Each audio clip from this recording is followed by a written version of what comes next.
وَعِندَهُ أُمُّ الْكِتَابِ، اور اسی ہی کے پاس اللہ رب العزت کے پاس بھی اصل کتاب ہے۔ حضرت امام باقر رحمت اللہ تعالی علیہ، ان کے پاس امام اوزائی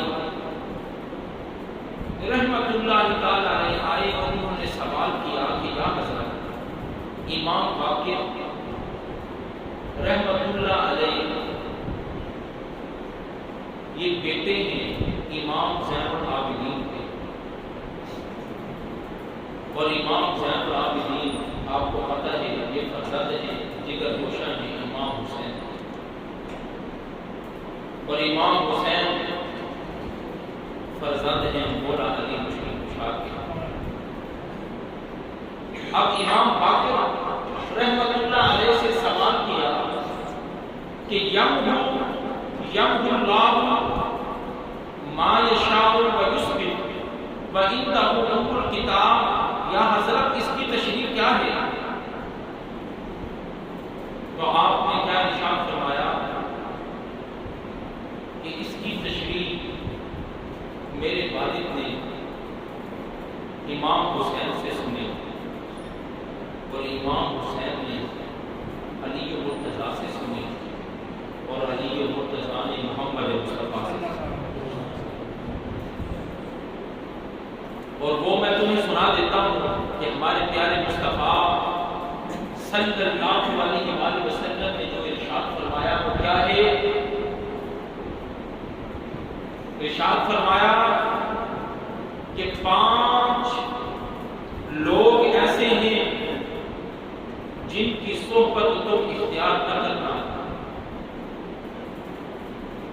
وہ لوگ بتانے سے پہلے اس کی تشریح آپ نے جو ارشاد فرمائی کہ اللہ جس کے لیے چاہتا ہے اس کی تقدیر کو بدل دیتا ہے، اور جس کے لیے چاہتا ہے اس کی تقدیر ثابت وہی رہتی ہے، اور اسی کے پاس اصل کتاب ہے۔ اب تقدیر کن چیزوں سے بدلتی ہے؟ امام باقر رحمت اللہ علیہ نے فرمایا کہ محمد کریم صلی اللہ علیہ وآلہ وسلم نے ارشاد فرمایا تقدیر کو بدلنے والا سب سے پہلا جو کام ہے وہ والدین کے ساتھ حسن سلوک۔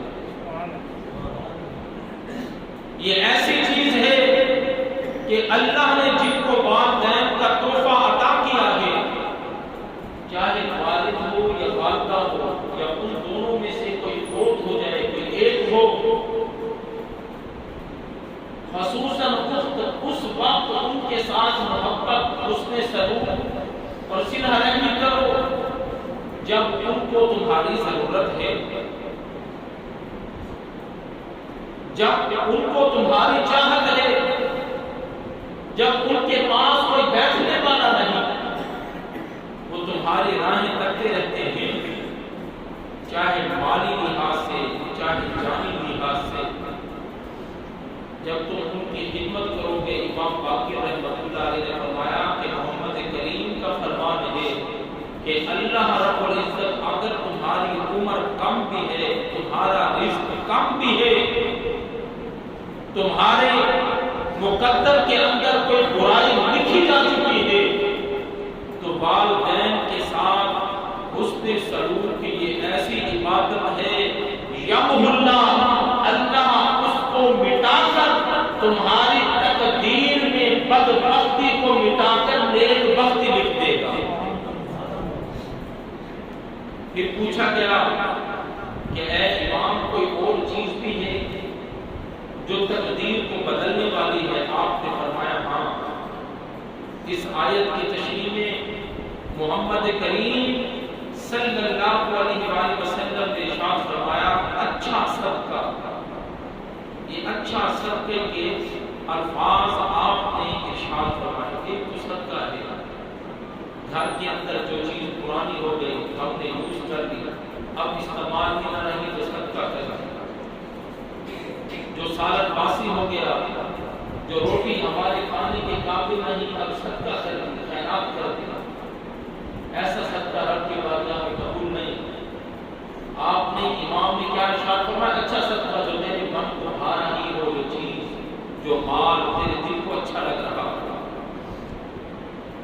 تو وہ اٹھا کر تو رب کی محبت میں صدقہ کر دے۔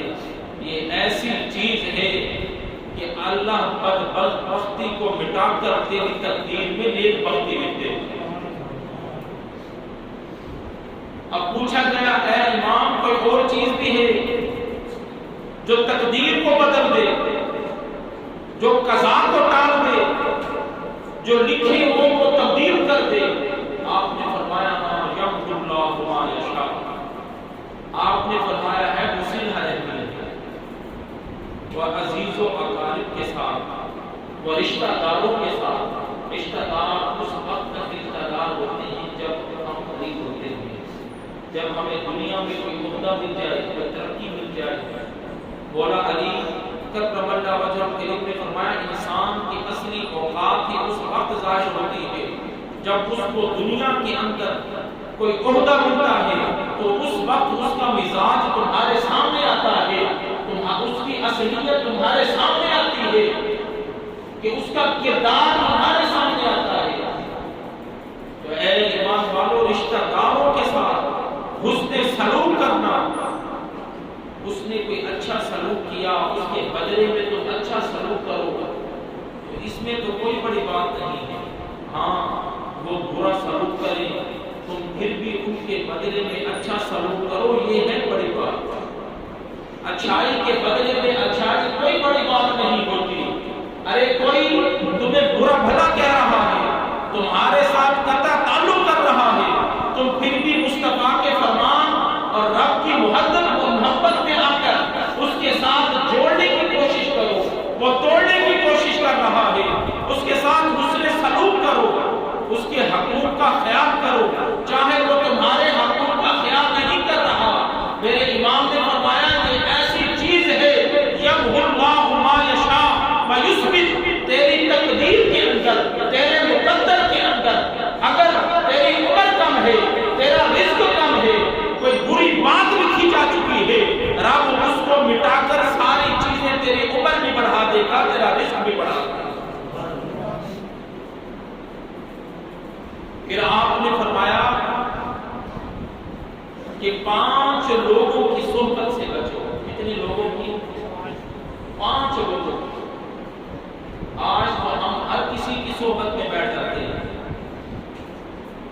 دنیاوی جہاں فائدہ دیکھا اس کے صدقوں میں جا کر بیٹھ گئے، یہاں دنیاوی ترقی دیکھی اس کے ساتھ دوستی اور یاری لگا دی۔ میرے امام نے فرمایا، امام باقر رحمت اللہ علیہ نے فرمایا کہ 5 لوگوں کی صحبت سے بچنا چاہیے۔ عرض کی کہ یا حضرت وہ 5 لوگ کون سے ہیں؟ امام باقر رحمت اللہ علیہ نے فرمایا سب سے پہلے فاسق۔ اب فاسق کسے کہا جاتا ہے؟ کھلم کھلا اعلانیہ گناہ کرنے والا، جو گناہ کبیرہ ہیں ان کا ارتکاب کرنے والا، کھلم کھلا۔ ایک تو لوگ ہوتے ہیں چھپا چھپی، کوئی گناہ کر لیتے ہیں پھر شرمندہ بھی ہوتے ہیں، لیکن اس کے اوپر کوئی اثر ہی نہیں، کھلم کھلا وہ گناہ کر رہا ہے، اسے کہتے ہیں فاسق۔ تو میرے امام نے فرمایا یہ اس کی صحبت سے تم بچو۔ اگر اس کی صحبت سے تم نہ بچے، اس کے ساتھ دوستی لگا لی، یاری لگا لی، یہ ایک لقمے کوئی وقت ایسا آ گیا کہ ایک لقمے کے کم کے بدلے میں تجھے فروخت کر دے گا، تجھے بیچ ڈالے گا۔ دوسرا پوچھا گیا کہ یا امام وہ دوسرا کون سا ہے جس کی صحبت سے بچے؟ آپ نے فرمایا دوسرا وہ ہے جو جھوٹا انسان ہے، اس کی صحبت سے تم بچ جاؤ۔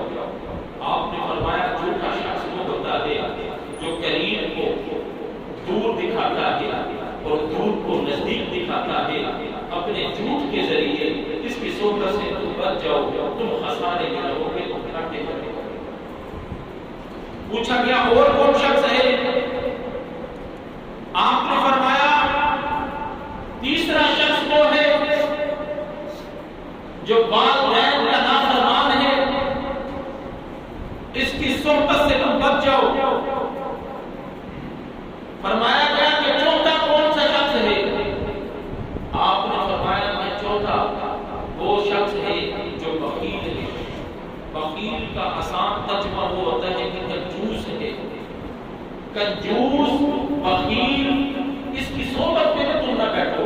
پوچھا گیا کہ آج تو یعنی ہر کوئی بخیل ہے کنجوس ہے. آپ نے فرمایا اس کے ساتھ یاری نہ لگانا, اس کے ساتھ دوستی نہ لگانا.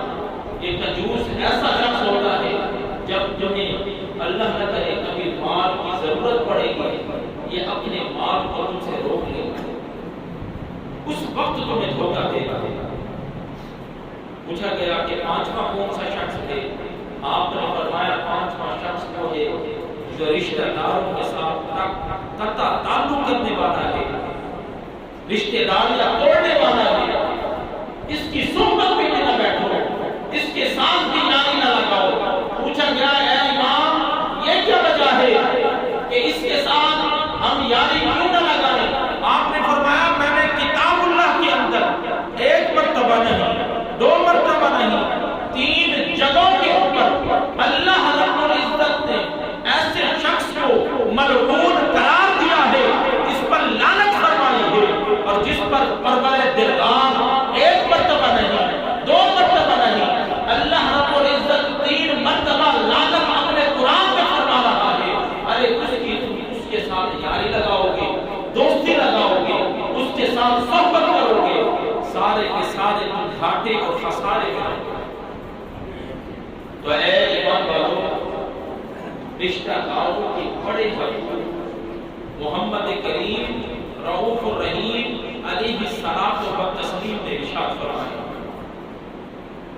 جو ان کے ساتھ قطع تعلق کرنے والا ہے اس کی صحبت سے بھی بچنے کا حکم اللہ کے پیارے نبی پیارے رسول نے ارشاد فرمایا. اللہ کے پیارے نبی صلی اللہ علیہ وآلہ وسلم نے ارشاد فرمایا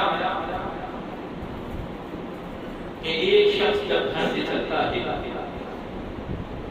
اب کوئی بیمار ہے, وہ اس کی خیریت دریافت کرنے کے لیے, اس کا حال پوچھنے کے لیے اپنے گھر سے نکلتا ہے, تو اللہ رب العزت ایک فرشتہ اس کی طرف بھیجتا ہے جو انسانی صورت کے اندر آ کر اس سے دریافت کرتا ہے, اس سے پوچھتا ہے کہ تو یہ بتا تو کہاں جا رہا ہے؟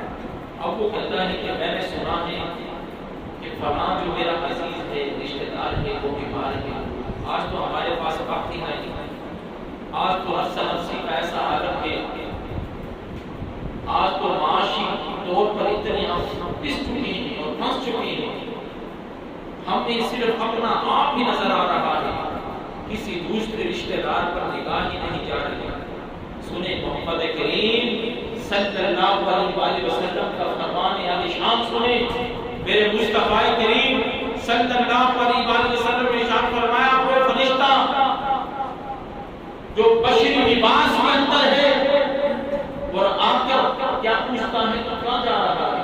کہتے ہیں میں نے سنا ہے کہ میرا فلاں جو عزیز ہے, رشتہ دار ہے, وہ بیمار ہے, میں اس کی طبیعت کا پوچھنے جا رہا ہوں, اس کا حال پوچھنے جا رہا ہوں, اس کی طبیعت دریافت کرنے کے لیے جا رہا ہوں.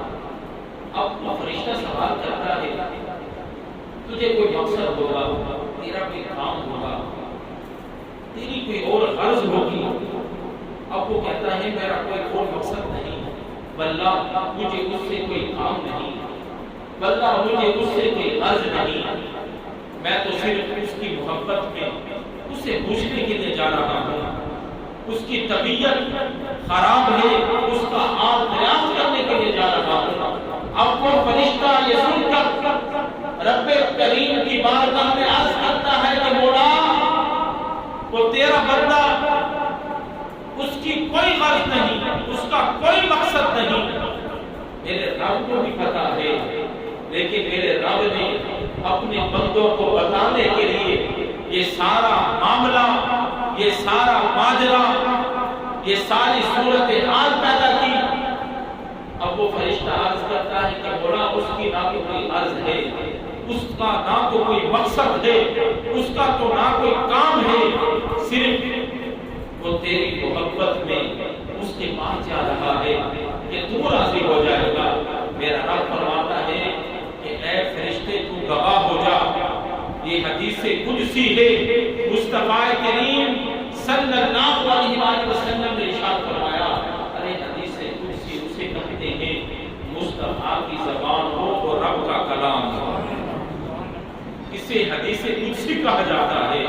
میرے مصطفیٰ کریم نے فرمایا کہ رب ارشاد فرماتا ہے کہ گواہ ہو جاؤ اے آسمان کے فرشتوں، اس کی کوئی غرض نہیں، کوئی مقصد نہیں، یہ صرف میری محبت میں اپنے عزیز کو، رشتہ دار کو، اپنے ہمسائے کو پوچھنے کے لیے جا رہا ہے، گواہ ہو جاؤ میں نے اس کے سارے گناہوں کو معاف کر دیا۔